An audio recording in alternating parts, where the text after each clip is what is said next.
mabawi si Alexandra Marcos! Frustrated na sigaw ni Natalie. Matinding galit ang kanyang nararamdaman. We're already outnumbered. Wala na tayong magagawa kung hindi ang magtago na lang muna pansamantala. She will come to me, Natalie. Nasa akin si Damon. Buong puso niyang tiwala sa sarili.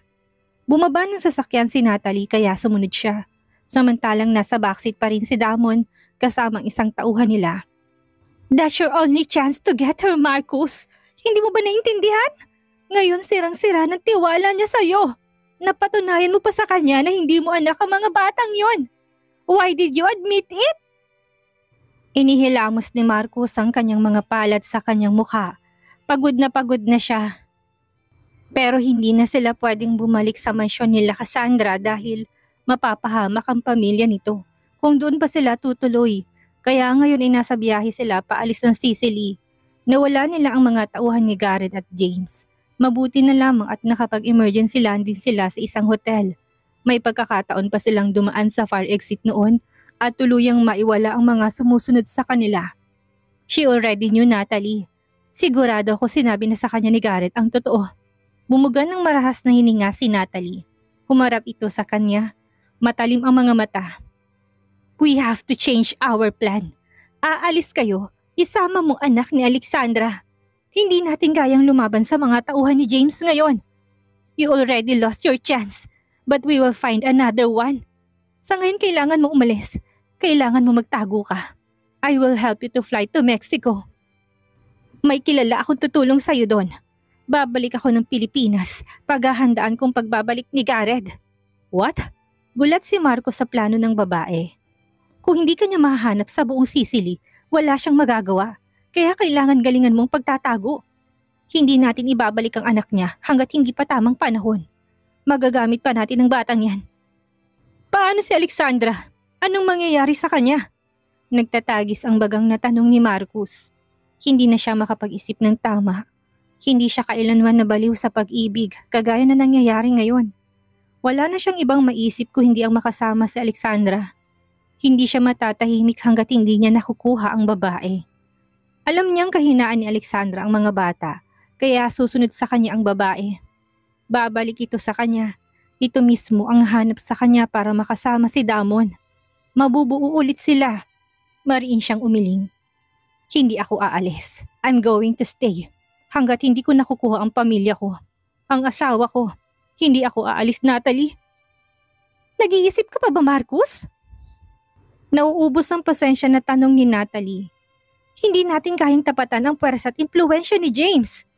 Oo, sa ngayon, makakapagtago pa tayo pero sa susunod na mga araw, tingin mo hindi nila tayo mahahanap? You're underestimating the power of Jameson Blake. Nagtagis ang bagang ni Natalie. Naiinis siya sa katangahan ni Marcus. Naroon ng pagkakataon hindi pa nila nito nakuha si Alexandra. Muntik pa itong mahuli. Katapusan na sana nilang dalawa. You have to learn when to quit, Marcus. Humakbang si Natalie. Madilim ang emosyon ng mga mata. Hindi ako magpapakamatay para lang mabawi mo si Alexandra. Kung may iba pa namang paraan. Sigurado akong dadalhin ni Garrett si Alexandra sa Pilipinas. Alam ko nagpaplano na siya kung paano aalamin ang nangyari noon. Kaya kailangan kong bumalik ng Pilipinas para linisin lahat ng ebidensya. Sa paraang iyon, may laban pa rin ako kay Alexandra. Kumunot ang noon ni Marcus. What are you trying to do? Kasal kami ni Garrett. Akin pa rin si Garrett sa papel. Kaya kung malalaman ni Alexandra ang bagay na yon, sigurado kung kamumuhian niya si Garrett, I will sabotage them. In that way, you can slowly take her back. Maghintay ka lang. Maghintay lang tayo. Dahil kung sa lakas at puwersa, wala tayong laban. Then we need to find another way. Humugot ng malalim na hininga si Marcus. Unti-unti niya nang nauunawaan ang plano ni Natalie. Hindi sila magtatagumpay sa persahang bawiin si Alexandra kay Garrett. Dahil mas maraming tao ang nalagas sa kanila, ilang tauhan na lang ang nakatakas at buhay pa. Mas marami ang nasawi nang sumugod sila. Kaya tama si Natalie, dapat sa ibang paraan nila bawiin si Alexandra. Kailangan dahan-dahan nilang sirain ang tiwala ni Alexandra kay Garrett nang magkusa na itong lumayo sa lalaki. Kagaya na nangyari noon. Sa huli sa kanya pa rin babagsak ang babae. Siya pa rin ang kakailanganin nito kapag mabigo na naman at masaktan ni Gareth. He gritted his teeth. Hindi ito madali pero wala na siyang ibang pagpipilian. Mas lalong hindi sila ligtas kung nasa isang lugar lamang sila ni Gareth at James. Kailangan ay magpalamig na muna sila, magtago, magpakalayo-layo. Kaya madaling araw nang umalis sila patungo sa pier na siyang may mga lansyang pantawid patungo sa Rome. Nakatulog na si Damon sa kanyang braso dahil sa matinding pagod. Hawang buhat-buhat niya ito at naghihintay na makaalis ang lansya. Si Natalie ay naroon din, naghihintay na makaalis sila. Sa oras na makarating sila sa Rome, aasikasuhin niya kaagad ang tiket patungo sa Mexico. Kung kailangan ng malaking pera, ang ibayad niya na makaalis lang ay gagawin niya.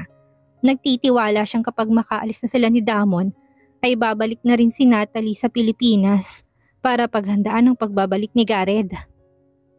Maghihintay na lamang siya ng tamang pagkakataon na muling makuha si Alexandra at mabubuo na ang kanilang pamilya.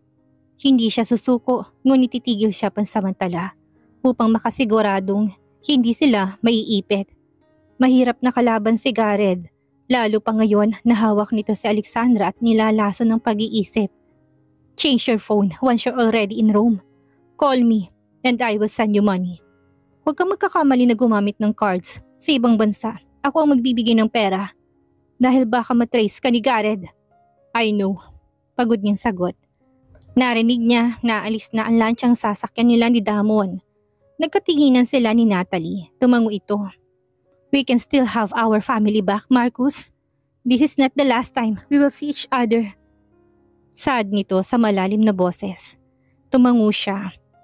I will contact you immediately once I'm already in Rome. Aniya. Tumango si Natalie bilang tugon.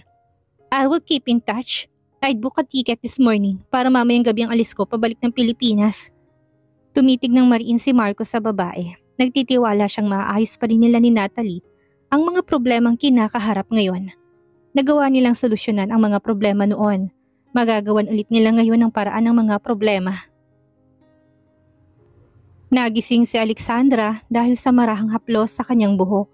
Para siyang dinuduyan. Nakakahilo. Iminulat niya ang kanyang mga mata. Bumungad sa kanya ang nag-aalalang mga mata ni Athena. Mommy? Tawag nito nang makitang gising na siya. Sinubukan niyang bumangon ngunit sobrang sakit ng kanyang ulo. Sinapo niya yon at napapikit. Mommy? Umakyat si Athena sa kama. Gusto nitong yakapin siya pero nahihirapan siyang indahin ang sakit ng kanyang ulo. Bumukas ang pinto. Naabutan ni Gareth na nakaluhod si Athena sa harap ni Alexandra. Habang ang babae nakayuko at hawak ng dalawang kamay ang ulo nito.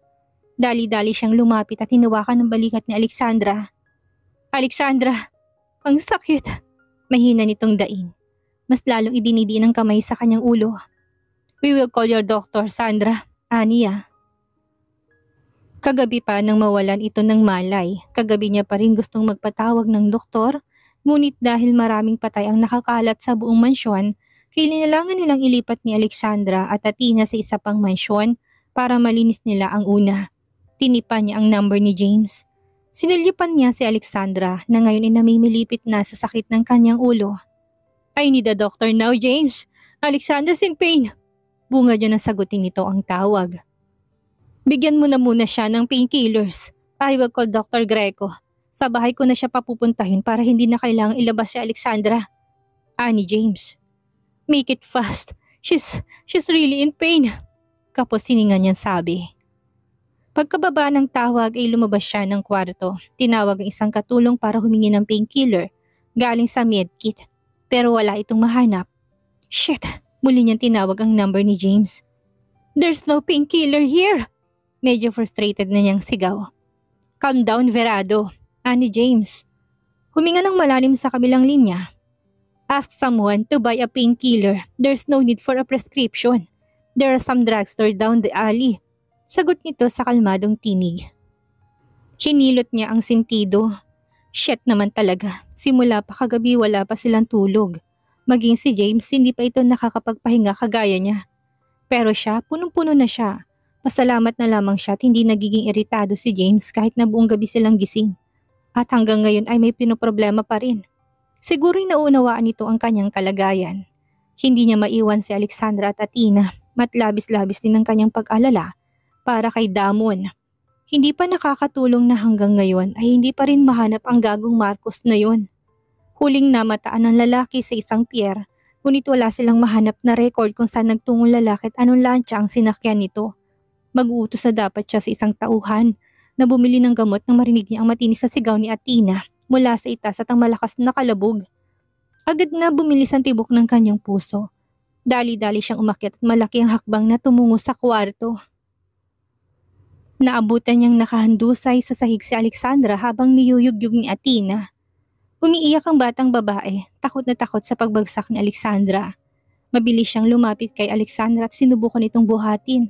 Ngunit natigilan siya nang makitang dumudugo ang ilong nito. Umawang ang kanyang labi. "Shit, Alexandra!" he called anxiously. "Alexandra!" Ngunit ayaw magmulat ng babae. Kapansin-pansin din ang biglang pamumutla ng mukha. "Mommy, wake up please!" Iyak ni Athena. Namumugto ng mga mata ng batang babae dahil kagabi pa ito umiiyak. "We have to go to the hospital, Athena. Please stay here with the maids." Pakiusap niya sa anak, binuhat niya si Alexandra, sobrang gaan nito. Hindi na siya nahirapan na dalhin sa ibaba si Alexandra. Nakita siya ng ilang tauhan na nagbabantay sa labas. "Get the car now!" Sigaw niya. "Mommy!" Sigaw ni Athena, ayaw magpaiwan. Pero nahawakan na ng isang katulong. "Mommy, please! Mommy! Don't leave me, Mommy!" Tumigil ang sasakyan sa harap ng mansyon. Bumaba si Garrett habang buhat-buhat si Alexandra na ngayon ay wala namang malay. Maingat niyang ipinasok si Alexandra sa sasakyan at kagad namang nagmaneho ang driver. Tinipan niya ang number ni James at tinawagan ng lalaki. 2 ring ay sumagot ni ito. "Shit, Garrett, you keep on calling." Malamig si Alexandra, dumudugong ilong niya at namumutla siya. "I need to bring her to the hospital." "Let your men guard the house." Naiwan si Athena sa bahay. Medyo nahilo na rin siya sa kakulangan ng tulog at sa mayat-mayang pag-aalala. Kung maaaring magpahinga lang saglit ay ginawa niya na, pero hindi niya yun maaaring gawin. Lalo pa ngayon na ganito ang sitwasyon ni Alexandra. Ilang minuto pa ang lumipas nang makarating sila sa isang pribadong ospital. Binuhat niyang muli si Alexandra hanggang sa hallway ng ospital at nakita naman agad sila ng mga nurses. Sobrang lakas ang tibok ng kanyang puso. Hindi na niya alam kung ano pa ang kanyang nararamdaman. Hindi siya kailanman nakaramdam ng ganitong emosyon sa tanang buhay niya.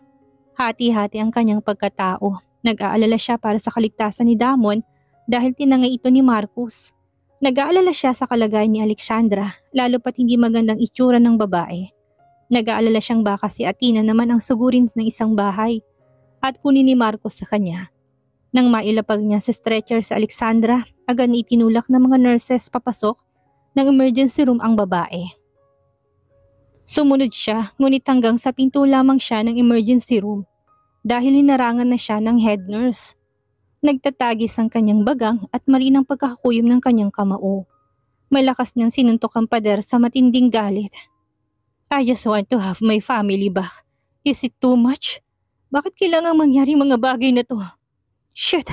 Nanghina siyang sumandal sa pader. Hinilot niya ang sumasakit na sentido. Hindi pwede ngayon pa siya masiraan ng loob kung kailan siya dapat ang nagpapalakas sa kanyang pamilya. Malalim ang kanyang paghinga. Hindi niya magawang pakalmahin ang kanyang sarili. Ilang minuto nang lumabas ang isang nurse. Sinalubong niya ito. "How's the patient, miss?" Tumigil ito saglit at tumarap sa kanya. Nakamask pa rin at suot ang gloves. "I'm sorry sir, but the patient is still under further examination. There's a possibility of internal bleeding. And the doctors are still trying to find the cause of it. Excuse me, I have to get an important equipment." Mabilis na umalis ang nurse at naiwan siyang nagugulumihanan. Internal bleeding? Parang pinipiga ang kanyang dibdib.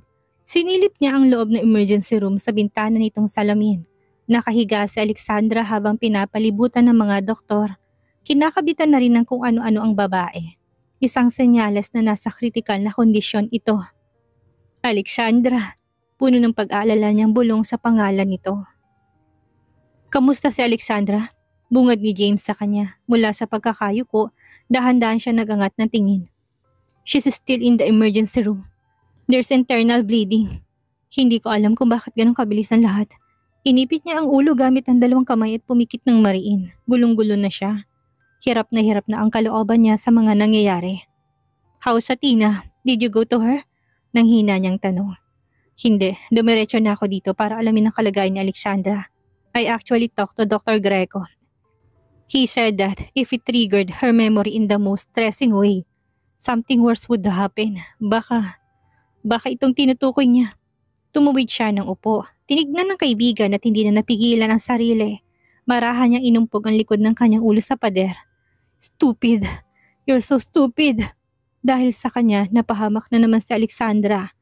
Dahil sa kanya, nasa bingit na naman ang kamatayan ng babae. Kasalanan niya ang lahat. Siya dapat ang sisihin dahil sa pagiging makasarili niya. I don't know what to do now. I just want her back, James. I want to try another chance to take her back and our children. Gusto ko lang mahalin siya ng tama sa pagkakataong ito. Gusto ko lang bumawi. Gusto ko lang maging ama sa mga anak ko. Gusto ko lang sumaya. Bakit ang hirap? Humugot ng malalim na hininga si James. Marami rin siyang pagkakamali. Marami rin siyang ginawang hindi maganda. Mas malala pa siya kay Gareth. Kaya alam niya kung paanong pakiramdam na nagsisisi ka sa lahat ng mga kasalanan mo at gusto lang humingi ng isang pagkakataon na maayos yun lahat. Gareth was given that rare chance. Akala nilang lahat wala na talaga si Alexandra. Akala nila wala nang pag-asa na maayos pa ang buhay ni Gareth. Kaya kahit delikado, tinaya niya ang kanyang buhay. Dahil alam niya ang pakiramdam na magmakaawa sa tadhana, nabigyan pa ng isang pagkakataon. Alam niya ang kahalagahan ng bihira at huling pagkakataon. Hindi alam ni James ang kanyang sasabihin. Tanging presensya niya lamang ang kaya niyang ialay sa kaibigan para damayan ito. Halos 1 oras silang walang imikan. Saka naman lumabas ang doktor. Who is the patient's family here? Tanong ng doktor. Agad na tumayo si Gareth at lumapit sa doktor. I'm the patient's husband. Nag-aalangan niya pang sagot. How's the patient, doctor? Inalis ng doktor ang suot nitong mask at tumitig sa kanya. Halata ang pagkabigo sa reaksyon ng mukha nito. Umawang naman ang labi ni Gareth kagad na nagkarera sa loob ng kanyang dibdib. How is my wife? Tanong niya. Labis-labis ang pag-alala sa kalagayan ni Alexandra. I need to be honest with you, mister, but your wife is in a critical situation. She has an intracranial hemorrhage. It occurs when a blood vessel in the brain ruptures, causing a blood to pool within the skull and put pressure on the brain tissue. This pressure can disrupt the brain's ability to function properly, leading to a range of symptoms and potentially life-threatening complications. Tumuwid ng tayo ang doktor. She already needs an immediate surgery. Dagdag ng doktor sa malalim at mabigat na tono. The surgery that we will perform is craniotomy. This involves opening the skull to access the bleeding site. We have to make an immediate action to your wife. And if you're willing to let her undergo the surgery, you have to go to the nurse station and ask for an approval surgery statement. Humugot ng malalim na hininga si Gareth. Hindi siya makapaniwala sa kanyang naririnig. Ganun na ba ka-critical ang sitwasyon ni Alexandra? Or you still want to think about it first? Ngayon ay nawala ng emosyon ng mukha ng doktor. Tila nahihirapan at hindi na makapaghintay, ngunit nire-respeto ang kanyang desisyon. Just save her. Please, do whatever you need to do to her, doctor. But I want my wife alive. Nanginig ang kanyang boses. We will do our best to save your wife.